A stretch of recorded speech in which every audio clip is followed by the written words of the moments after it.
itong kagutuman na nakita natin, ano, na ito ay manifestation ng kabiguan ng administration ni Marcos Jr. na ma-address, ano, itong issue ng hunger sa ating bansa. Pero masasabi ba natin, Doc, na dahil sa manifestation na ito na marami ang nagugutom, mahina ang ekonomiya natin? Ngayon to kasi yan eh, in paper, Jade, makikita mo na lumalago yung ating economy. No? So in fact, nung nagdaang taon, yung ating economic growth, lumalaro yan sa mga nasa 5.9 to 6%. Ano? So lumalago siya in paper. However, hindi ito nag-translate sa pakinabang o benefits dun sa mga nakararaming ating mga kababayan. So madalit sabi, yung growth na nakikita natin ay hindi inklusibo. Hindi lahat nakikinabang.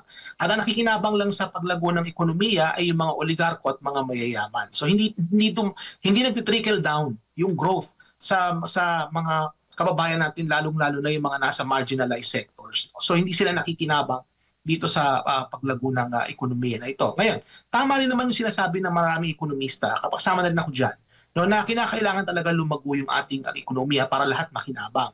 Pero ang pinupunto namin dito is kailangan yung paglago ng ekonomiya na yan, lahat tayo ay makinabang. In fact, dapat nga sa paglago ng ekonomiya, mas malaki dapat ang magiging pakinabang, no, ng mga kababayan nating mahihirap.